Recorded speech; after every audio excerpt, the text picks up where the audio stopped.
Hello everyone, and welcome to Health Law Talk presented by Shahardy Sherman Williams. Before we get started, please be sure to subscribe to our podcast and follow us on Facebook, Twitter, LinkedIn, and YouTube, linked in the description below. We hope you enjoy this episode.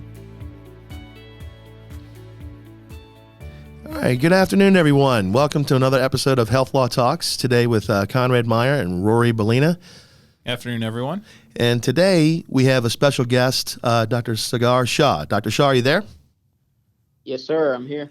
Oh, happy to have you on board. And today we're going to be talking about the anatomy of a physician contract. Basically, Dr. Shah has just gone through this entire process. He is now ready to enter his career after extensive schooling and education, and he has his first contract, and we just went through it together, and we're going to talk about the anatomy of the physician contract. Rory, you want to talk more about how we're going to do this? Yeah, before we get started, Dr. Shaw, do you want to give our listeners a little introduction or background about yourself?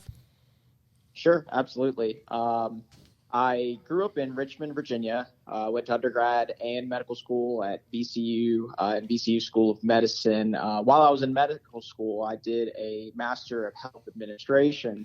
And so that really got me interested in a lot of the behind the scenes, if you will, of what goes on in the hospital, and which came in really handy when I was negotiating contracts and working with Conrad on working on the contract. And so then I did an orthopedic residency at Louisiana State University in New Orleans, and I'm currently doing a hand surgery fellowship at University of Colorado in Denver.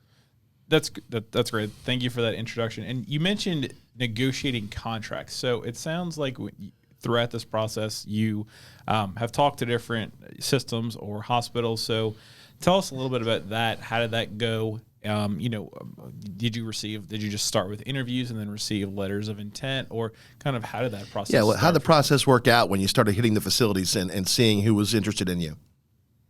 Yeah, and so I think the big thing is before really doing the job search or really committing to interviewing, I think you have to do some research on what practice model works best for you as an individual.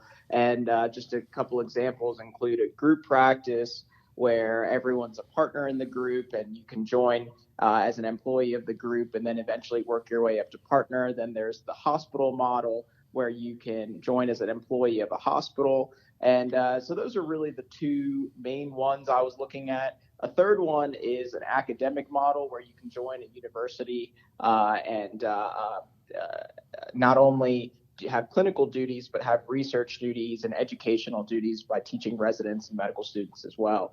And so what I was looking for was more a private practice setting. And so I geared my efforts in looking at hospital employed jobs and group practices. Okay. And what were the criteria? Was there any criteria in your mind? In other words, I mean, you ended up with the hospital side. So what was the decision-making process looking from a group practice model versus hospital? How did that play out in your mind, and what were the deciding factors?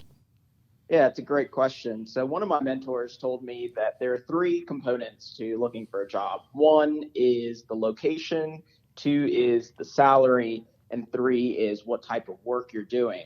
And I was told that if you can get two out of the three of them, that's a home run. That's a win. Because rarely will you ever get all three of them to the maximum that you want. And when I say the quality of the work or the kind of work you're doing, that includes things like call, complexity of the cases, number of hours you're working, and things like that. And so those three things were really what drove me one direction or the other. And what really drew me to the hospital was the wide catchment area and the volume of trauma that the hospital got. And because of all the trauma that they got, they had really awesome cases. And so rather than doing really simple cases every day, I had the opportunity to do very, very complex cases in a hospital setting, and that's really what drew me towards that setting. So let's jump in right there. So you decided the hospital setting was where you wanted to go. You obviously went on some interviews. Did the hospital kind of start this off with a letter of intent to you? And for our listeners, a letter of intent is kind of the prequel to the full employment agreement that kind of defines, a range of pay, how many hours they expect you to work, kind of the main terms, just to make sure that you and the potential employee are on the right page. And if you can agree to that, then the larger employment agreement comes into play and you really start negotiating the language. So was a letter of intent offered to you?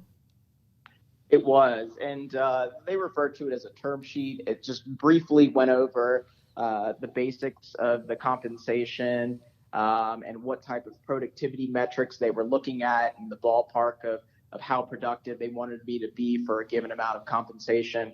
And they outlined the amount of call I would take and the different sites that I would be working at. And so those were really the big things that most people look at when they initially look at a job. And then once we agreed on that, we moved into the contract where we negotiated all of the details.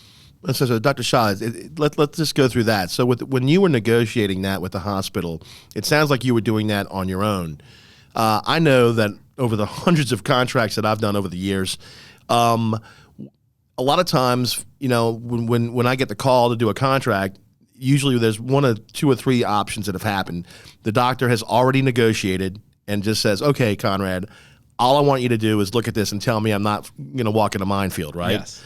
And I'm Rory, I know you have that problem. Yes. Yeah. I know exactly where you're going, and there's three options here. Right. And so then the second option is okay, Conrad, I have no idea what I'm doing. I have never, all they did was take me out to dinner. I think they sound great. Can you help me negotiate this? That was the next option. And so I guess the question that I get, and a lot of times I tell the doctors, wait a minute, before you do anything, don't agree to anything. Don't say, oh, that sounds great. Right, Roy? I think the third option, at least in my mind, is we get the phone call after the letter of intent or the term sheet's been signed, and all the big things that we would negotiate have essentially already been agreed upon, and it's hard for us to walk that back. So it's really there's three options on what part we're invited into this to look at, and that can really vary the leverage that we have and that the providers have on negotiating. And one thing I want to ask you, Dr. Shah, you came in, you and I have spoken numerous times. You were very well educated on where you wanted to go. So the question is how did you prepare for that? What research did you do about comp model, and how did you kind of walk through your call coverage? I mean, we all know what that works, but how did you walk that through for your caseload, call coverage, mid-level support, compensation? What research and where did you go to find that information to help you make those decisions? I think my background with the MHA really helped me, and that really came into play when I was doing a lot of this research. I kind of knew what to ask and what to look out for, but I think the best place to start, if you have no idea where to start or where to look, is the MGMA data. It's really hard to know or gauge what different compensations are for different areas. You can try Googling it, but those numbers are not accurate. And so what the MGMA data is they've compiled very detailed statistics on physician compensation and have stratified it by specialty and even further stratified it by location, work setting, which includes hospital setting or group practice or academics. And they've separated into regions, the South, the East, the West, and the North. And they've really looked at different metrics, including RVU productivity and how that correlates or is associated with the actual dollar amount that physicians are compensated. And I thought that was a really helpful place to start. It told me what the median compensation was for a hospital setting in the South. And I started there and did some more research on RVU benchmarks and went from there. So when you met with the hospital, did you immediately go ahead and, start negotiating on your own with your term sheet, or did you bring in Conrad before that process, or kind of what point did you say, okay, I need some help. I need someone to help walk me through some of these intricate details?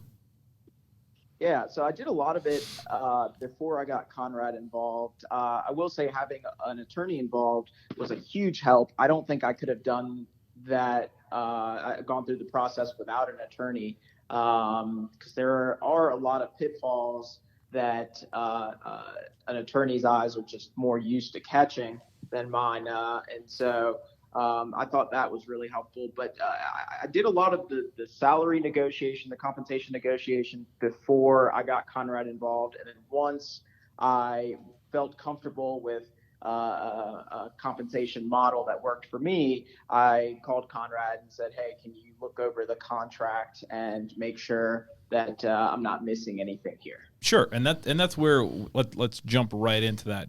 Okay, so you've negotiated your compensation, your call coverage, maybe how much they're going to give you for continuing medical education, that kind of thing.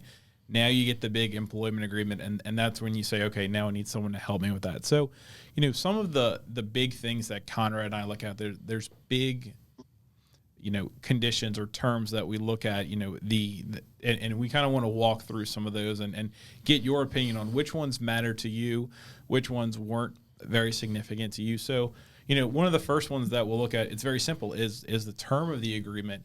We like to see the term, or at least I like to see the term set very rigidly, and I don't like it to be an open-ended, because I think from what I've seen, providers like to know, okay, this agreement will cover me for X amount of time, and I'm kind of protected during that time. How did you feel, or if they talked to you about shorter versus longer terms, like Dr. Shah, what was your impression on that? Did you want something that was short and you would have to worry, in 10 months, are they going to renew it, or are they going to try to change my compensation, or were you looking for something more long-term? Yeah, that's a good point. I think both have their benefits and drawbacks.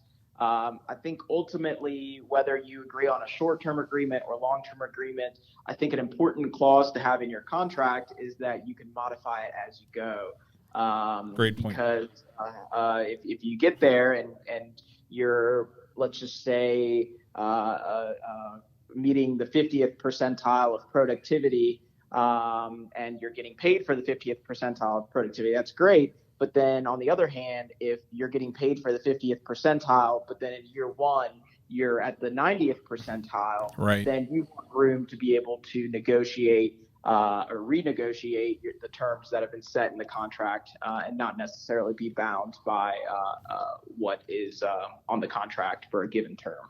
And I agree with that. I mean, I think the term is relative to your position that you've staked out, right, Dr. Shah, from the negotiations you've had originally. So if you've had a good negotiating or a success, right, in terms of your comp model, your RVU production benchmark, your conversion factor, and we're going to get more into that a little bit later. But if you've had a good outcome, then I would say, hey, I want to keep that for as long as I can, but still have that option to renegotiate. Would that be fair to say? Right. I agree with that. Yeah, and I think, following up after term, the next thing that can become overwhelming is, what are your duties? And that's a very broad category. We like to see, it defined as closely as possible to what your day-to-days look like, what locations you're going to be at. Are you going to be in a hospital system where they could bounce you around from clinics or, outpatient clinics? I think it's important to know, are you allowed to moonlight? Is this a full-time where are you restricted? I know, Conrad, you've seen that before, where we have. It's very clear and it says, this is your job. You have to look at the point of view. If it's from the employer point of view, I mean, I want to make sure that this doctor's doing everything for me and me alone, right? Correct. Including if they're brought into medical review panels or depositions, any ancillary compensation for that. A lot of these employers want to capture that, where anything that you do that touches medicine, they're considering that under their umbrella. Now, I think we addressed that, Dr. Shah. I think we handled that in your situation. I mean, I think that was a concern for you, was it not? Right, it was. I think you did a great job putting a clause in there that kind of protected me from that. And one thing I want to mention too, and I know Rory, you've experienced this, and Dr. Shah, I know this is your first one. Which by the way, congratulations. I mean, I'm very happy for you. This is a big deal. But a lot of times when I tell physicians after seeing this, they go on like these dinners, these recruitment dinners, and so forth, and they get wined and dined, and they're promised everything, but then and they go on the term sheet, right? But when we finally get the agreement, what they were told at the dinner and what they were told in all these, glad handing, kumbaya parties is not in the agreement. And they say, well, wait a minute, I was told X, but it's not in the agreement. So, Rory, I know you've experienced that. What would you say to that? And I would say one that is sticking out recently in my head, and Dr. Shah, I'm sure it was important to you, is call coverage. Call coverage seems to be something that in the early conversations, it's brought up, especially for physicians, or coming out of residency and fellowship. You're jumping into your first job, and you're expected that you're going to have to take call, more of the senior physicians or partners in your group. But it's a very important topic because a lot of times you're sold on a practice or a hospital where we have 100 doctors on call, and so you're going to have call every 100th night, or in a better example, a smaller group where you rotate call. Well, what does rotating call really mean? Because if all of a sudden half of the doctors decide to leave and start their own practice, well, now you're taking it twice as much. And is there additional compensation for that? What's the maximum amount of call coverage that you have to take per month? I think that, call is something that is kind of hidden in the weeds and not talked a lot about, but once you get in there, you could find out that, whoa, I didn't know that I was going to be taking call this much, or a big group of the doctors just broke off. So, Dr. Shah, what was your comfort level with call and that big area of an employment agreement? Yeah, it's a good point. I think call is one of the most important parts of a job agreement. And like you said, it's a dynamic thing. It's not static. Such as when the number of physicians in the call pool changes, either from retirement or people leaving, and so on. I think you have to clearly define a few things. First of all, is there compensation for call, or is call compensation built into the base salary?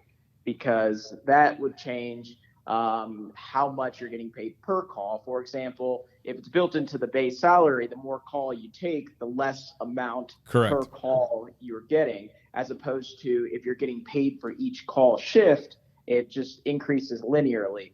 And so that's one thing to pay attention to, especially if there's a huge change in the call pool. That would make a big difference. And then another thing is, what type of duties are you expected to perform while you're on call? This is specialty dependent, but are you going in several times in the middle of the night to do procedures? Are you getting woken up? Do you have a mid-level on under you to field phone calls, patient phone calls? Where do they go? Is there a call center? All of these are kind of important things to think about when it comes to call coverage. You can try to get as much as you can written in the contract, but I think a lot of it depends on the group of doctors that you're joining, and you just have to have a level of trust with the practice that you're joining. Exactly. I was going to say that exact phrase, that there has to be some level of trust that it's going to be as fair of a call rotation as possible. In a practice, though, it's like you're getting married, right? I mean, you're really getting married to the practice. Correct. And you have to kind of figure out, is this when you're dating, right? Is this going to be a good relationship or not, right? Right. So, and I was mentioning before, so even on the call coverage with Dr. Shah and how important that is to him and other physicians, what you're promised in a dinner or what have you, when you're in, just in those discussions or terms, needs to be in the contract.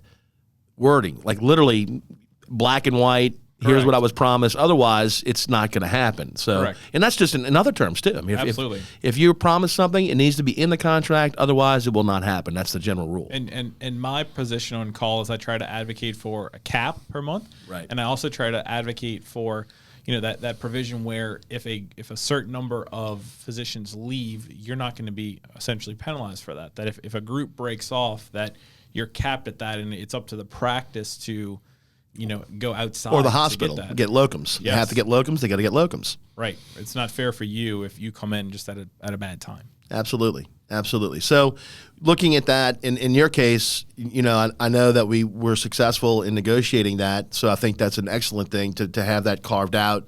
I think a lot of times I will tell you that a lot of employers, especially on the hospital side, don't reimburse for call coverage. They expect it in the base. Correct. And that could be a deal breaker, for some, when you're comparing employers next to each other, that could be a deal breaker as far as one pays X amount of dollars per hour per shift for call coverage and the other one just expects it of you.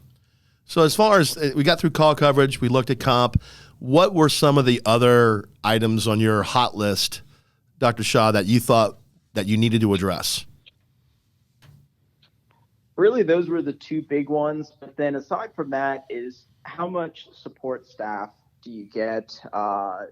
Do you get a mid-level provider to kind of help you? For example, in a surgical field, it's huge to have another set of experienced hands to help out in the surgery. And not only that, but then in clinic, they can really help speed the flow in your clinic. And so you can make you significantly more productive having a mid-level provider in addition to improving the quality of your life and job satisfaction. So that's one thing that I kind of looked for. And then same thing goes with clinic support staff. Do you have a nurse or a medical assistant that's going to be fielding phone calls while you're in the operating room or on your off days? And do you have a secretary that's helping arrange your schedule? How does the front desk work, or who hires the front desk? How many employees are there? All of these things, maybe you may not want to put the minutia in your contract, but they are important to kind of look at and discuss. Sure. No, those are all great points, and I think they make a big difference when you're evaluating different opportunities. And one thing that I wanted to bring up as well, and I'd like to get Dr. Shah your opinion on when you went through this and when you were comparing your opportunities, is kind of that catch-all of other compensation. So a lot of hospitals or practices or whoever it may be, they'll offer moving expenses, sign-on bonuses, continuing medical education allowances. Some of them will offer student loan repayment. If you decide to do outside research, medical directorship rates. So when you were looking at your different proposed opportunities, which one of those things really stuck out to you or mattered to you more than some of the others?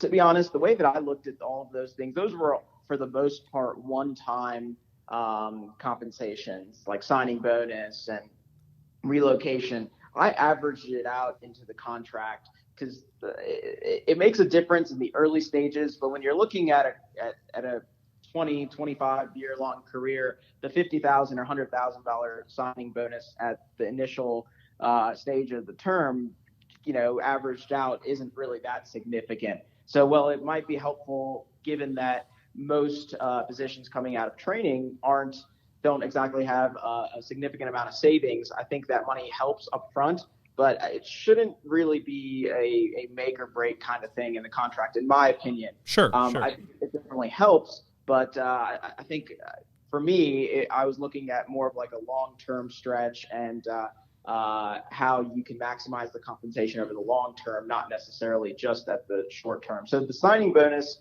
and relocation, although I did pay attention to them, were not make or break sort of things. And what about benefits? A lot of you've got small practices, you've got large hospital systems. They vary on the benefits they can offer, whether they give you, the larger hospital systems they'll pay for your parking and give you a meal allowance and a gym membership. And some of the smaller practices will give you a car allowance and they'll pay for your cell phone and your pager and, maternity leave, 401k, association dues, that kind of thing. Did you take that same approach and kind of lump all that in and figure that, this will average out across the board and focus more on other things? Or did any of those make a difference to you? Yeah, those are all very important, but it's really hard to compare apples to apples when you get into all that kind of stuff. I agree. I think the more components you're comparing, the harder the comparison becomes. And so I think you got to really focus on your top 3 to 5 things that you want to compare between jobs and focus on those, because every single job is going to have its pros and cons. And you can go on forever just sitting there thinking about the pros and cons Sure. of each job and comparing. And so although those things are important, I don't think I really put as much emphasis on them. Sure. And so, I think we've, if we're ranking these things, we've talked about, being happy with where you're going, being happy with your compensation, being happy with your benefits. And, like you said, you went to Conrad and he approached this and discussed all these topics with you. But kind of the big bad wolf in these agreements is always the termination. It's always what happens if and when there's a termination. And this is typically, I think our calls, at least mine, range. I get, some physicians that will say I'm negotiating it and we get the termination language worked out on the front end. And then the other half is I get a call from a new client, a doctor that I've never heard of, that says, I need to get out of this and here's my agreement. And I look at it and there's not a whole lot I could do. So, Conrad, do you want to take over and discuss the big bad wolf of the termination section of these? I mean, absolutely. So one of the first things I do before even getting into negotiations and things like that with a contract, if I'm the one if we're in this process, is I look at the termination. I'm like, how do we get out of this? Agreed. What mechanisms allow my client to get out of this contract easy, with the least amount of damage, and cover everything from any repayment of any loans they've asked for, tail coverage, which is a big, huge issue. Who pays for that, and under what circumstances does my client have to pay for that? Does the doctor have to pay for that?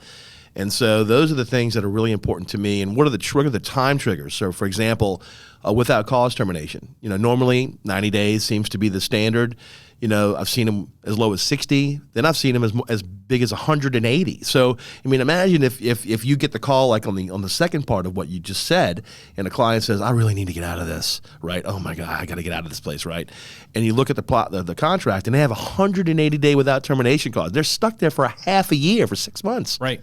And if they try to breach that, then it's a for cause. Then we have to go back and look at all the things that they have to repay. And so I have that right now. I have a contract. I have a doctor right now who's calling me, similar situation, who said the same exact thing. I can't wait to get out of this. How do we get out of this? He has a 180-day without termination clause. Okay, so he has 6 months to wait, but then he forfeits all of his bonuses. He has to repay moving expenses and all these other expenses that he incurred over a year and a half ago. Right. I think it's insane. Right. So, Dr. Shah, I know that you and Conrad went over all these with you. What were your concerns going into this? Because Conrad brings up the dinners a lot, and you never expect to break up I use the term break up. You ever have to leave your employer or that end. But I'm sure Conrad went over all this with you. What were your big questions or concerns or things that you and Conrad discussed for termination, for cause or without cause?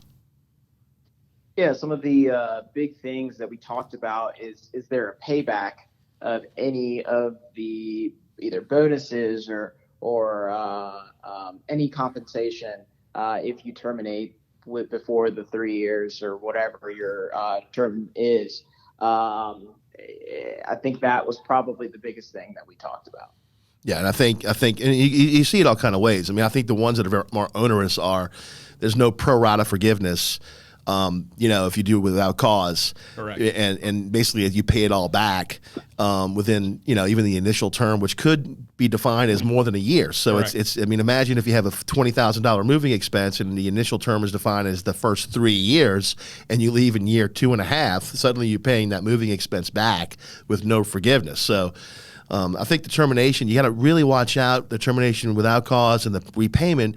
But also, I think one thing that I find, and I don't know about you, Rory, and I didn't really see it in Dr. Shah's situation, but these overly broad and undefined, vague terms of termination for cause. Correct. It could be absolutely correct. When I see the termination for cause provisions, it's usually, every letter in the alphabet doubled on all the reasons they could terminate you, and then you can only terminate the agreement for one or two things. But typically they'll have breach of policies, procedures. Well, that could be you wore the wrong scrubs on Thursday, or you didn't you didn't scrub in at the correct time, or this surgery went over. It Or could be anything that causes reputational harm to the group practice, which, I mean, say, for example, especially here in New Orleans, I mean, if someone goes out on Bourbon Street during Mardi Gras and they get, pictures on their Facebook page of them acting a little bit, absolutely inebriated, and that might offend the practice manager who maybe doesn't drink alcohol right. and finds that offensive, well, then suddenly you might be in the crosshairs. Right, and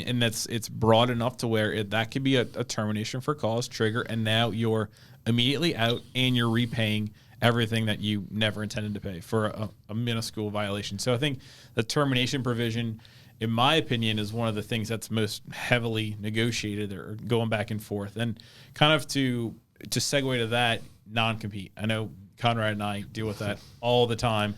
Dr. Shah, I'm sure you're familiar with this with your research and expertise. What concerns did you have with non-compete provisions? I think it's really dependent on the individual. If you are from an area and you're set on living in that area and you're set on raising your family and dying in that area, then it's one thing. You're in one situation where you may or may not want to sign a non-compete. Whereas if you're flexible and you're willing to move and you don't really have ties to another area, the non-compete's not that big of a deal. But it really depends on the individual. Overall, I think I'm pretty flexible in terms of where I want to live. I'd be happy really anywhere. And so the non-compete, I think, is a fair thing to put in the contract from an employer's perspective, just because they would want to protect themselves from really helping a physician build a practice and then that physician leaving to compete against them. So I totally see where the non-compete is a desirable thing for employers, but it's really just person dependent when you're the physician, how important it is for you. And for me, it was kind of in the middle of the road. I knew it was there, but I wasn't. It wasn't one of the most important things that I was looking at. Yeah, and I think that Conrad would agree that it's much better to work these out on the front end on the non-compete. If we can get it narrowed down to the parishes and, cap it at, it's typically the 2 years in Louisiana, but if we can somehow negotiate that lower and really restrict the parishes to where you are, I think it makes for a much better breakup as opposed to, having to fight it on the back end. Yeah, and I agree with that too. I mean, I think anything on the front end is good, and not on the back end. So I think, and to be fair, I think there's a lot of nuances dealing with the non-compete provision. For example, who terminates and for what reason, and Correct. when it would apply. That also needs to be looked at in every contract. And negotiating if one party terminates for a cause, then it does or doesn't apply, and same thing for without cause. I think there's ways to make it fair for both employer and employee. So rapid fire, I mean, we've gone through some specifics, but let's get back to some generalities because we're running out of time here. So I want to just in general, Dr. Shah, what would you say would be some good, I guess we can all say, give our points here, but some good takeaways now that you've gone through this experience, and congratulations, by the way. Yes. So now that you're on the other side of the fence, if you will, what would you tell fellow residents, fellows who are now going through this process? What would you recommend to them in terms of everything from research to hiring, healthcare attorneys versus your friend down the street or not? I mean, what would you recommend to fellow residents and fellows that are now, especially now because we're in July, but the process starts probably sometime in November, December, in the fall for the following year. I know the new class is just coming in, but what would you tell your fellow residents and fellows about the process and what they should do? Yeah, I think the most important thing is to just look at what is important to you and kind of narrow down from there. If location is the most important thing for you, start there and then work your way down. But like I said, you look at three things: location, compensation, and the quality of work. And no one gets all three of them. And so you really have to prioritize which of the three you want. So that's the first place I would start. Secondly, I would do research by looking at the MGMA data. I think that is the most objective way to really compare compensation models between jobs is by using the MGMA data. And I think a good way to get access to that is through a healthcare attorney. And so that's why it's important to hire a healthcare attorney early, because they generally have resources that would be too expensive for an individual to get. For example, the MGMA data is thousands of dollars if you want to go and purchase it as an individual, but most healthcare attorneys would have access to this because this is what they do every day. And so I think having a healthcare attorney is invaluable. I think it's a requirement for getting a job contract and negotiating a job contract, starting all the way from the research component all the way down to negotiating the small details. And so those are really the three main things I would say. That's great. That's great. Well, we would echo that from our end. A lot of times, when we hear from doctors, it's usually either after the fact or they don't want to spend the money, which I understand. But a lot of times, they come back and they say, I would have never known any of this without you guys helping me. I would never have seen that. I wouldn't have even thought about it. I mean, Rory, would you echo that? I would. And one thing that I hear a lot, and Conrad and I both do this, is it's difficult for residents or fellows coming straight out of their program. You're trying to get that job and you want to get that income coming in, but then you're hesitant possibly to go spend money on an attorney. And we're cognizant of that. We work with our residents and fellows to make sure that they're getting an excellent review, and we go through all this with them. We work with them on payment options to make sure that they're comfortable with their employment agreement and their long-term happiness with their. It's their first contract. I mean, it is. It really is. It's about the relationship. Yes. I mean, even if Dr. Shah moves to Texas or wherever, I don't want him to, of course, but if he moves somewhere else, we have clients all over the country, so we're not bound by Louisiana. So Correct. It's the relationship. So hopefully, we have solidified a good relationship, a good rapport that if any doctor has questions, they can call back and ask.